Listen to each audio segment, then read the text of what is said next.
Matapos ang ilang taon na hindi gaanong nakikita sa harap ng kamera, muling nagpakita si Queen of All Media Kris Aquino sa isang bagong Netflix campaign. Sa campaign, ginampanan ni Kris ang karakter na Chika, na nangangahulugang Chief Head of Insight and Content Analysis. Bagamat tila kumpiyansa at energetic siya sa harap ng kamera, may isang mahalagang detalye sa likod ng production na ibinahagi ni entertainment vlogger na si Mamaloy.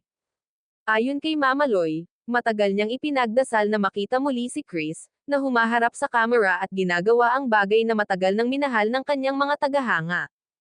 Ngunit hindi naging madali para kay Kris ang naturang shoot.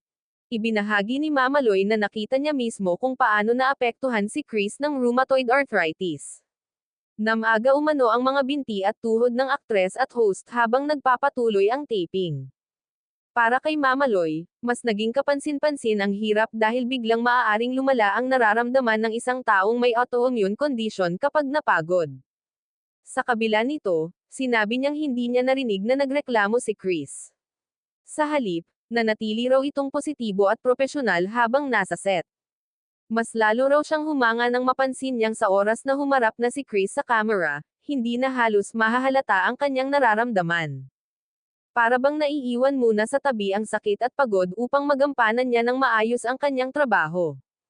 Isa pa sa naging kahanga-hanga para kay Mamaloy ay ang haba ng oras na ipinagpatuloy ni Kris ang taping. Ang napagkasunduang cut-off time ay hanggang hating gabi, pero natapos lamang ang shoot bandang 1:30 ng madaling araw. Para sa mga tagahanga, higit pa sa isang simpleng comeback ang pagpapakita ni Kris sa naturang campaign. Isa itong paalala kung gaano niya kamahal ang kanyang trabaho at kung gaano siya katatag sa harap ng mga pagsubok.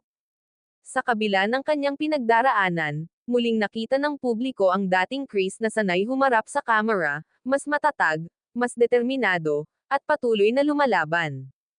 Sa pagtatapos ng kanyang mensahe, ipinahayag ni Mamaloy ang kanyang panalangin para sa patuloy na paggaling ni Kris at umaasa siyang mas marami pang pagkakataon ang darating para muli itong mapanood ng kanyang mga tagahanga. Para sa maraming netizens, isang bagay ang malinaw, masayang-masaya silang makita muli si Kris Aquino sa harap ng kamera. Hindi lamang ito simpleng shooting kundi isang simbolo ng kanyang patuloy na pagharap sa mga hamon ng kanyang kalusugan. Sa kabila ng sakit at pagod, ipinakita muli ni Kris na may mga sandaling hindi kailangang sabihin kung gaano kahirap ang laban.